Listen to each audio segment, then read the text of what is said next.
This is Niall from Learn to Trade the Market.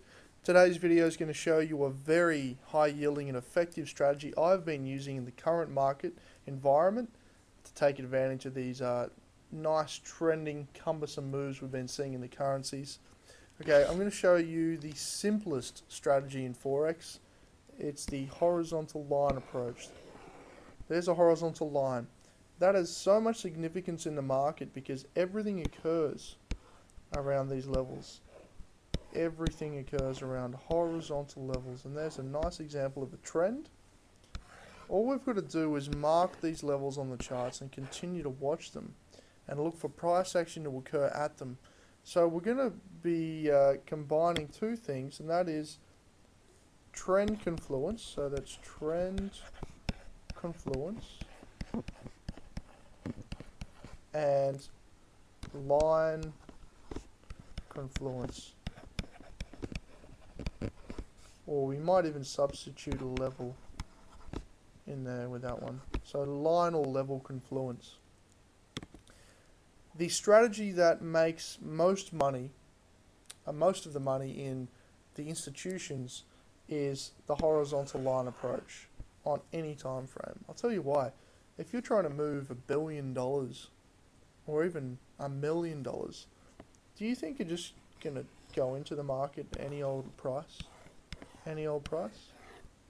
I don't think so. I think you're going to actually decide what level you want to cash in at or cash out at. I think this horizontal level might be 100. And I think Bank 1, we'll call it B1, has sold the market at 105. And the market's trickling down. I think he's going to cover his position at 100. I think he's going to trade around even numbers because he's moving so much money. He's just going to put a 0 and a 5 and a 0 and a 0 and say, alright, in at 05, out at 00, there's my trade. That's how a bank trader thinks. The retail trader goes a little bit more in depth and looks at the individual pips. The institutions, they trade off these levels. Okay? I think if the market has moved back to 105, Bank 2 is going to close out of his position that he bought down at 100. So he's bought here, and he's going to sell here. Really simple stuff. So these round numbers and horizontal levels, hugely important. So if we go to a simple strategy, which is a trending market with lower highs, right here, so lower highs and lower lows. We have a condition for a downtrend. We can now apply the horizontal level to the market. There we go, there's a horizontal level. We know that once this 1, 2, 3, this little trend break has occurred, that we can use that swing point there as reference. You see what happened there? I'll just go over it again. So we have 1, 2, 3 to initiate the trend. We then have the market move up towards that level right there. We'll call that 1. And old support becomes new resistance at point 2. Circle that. I'm going to enter a short. Right there, I'm going short. Looking for the market to retest this low and even potentially lower. What do you think is going to happen here? I'm going to mark that level right here, and this is what the market will probably do. It's going to trend nicely, it'll come back up, second chance for a short right there. Market has now moved lower.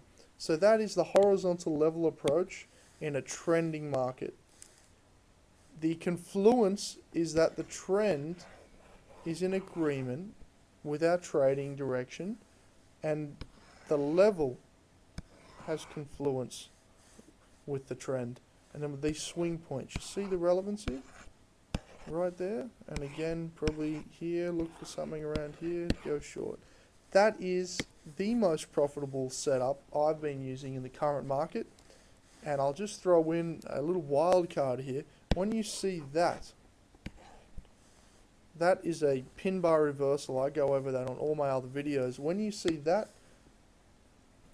when you see that on a chart and it forms at one of these levels, you know that there is a good chance of the market continuing the direction of the trend.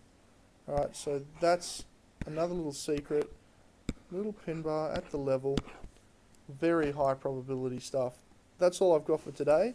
Be sure to check out my trading course at www.learntotradethemarket.com. I'll be with you shortly.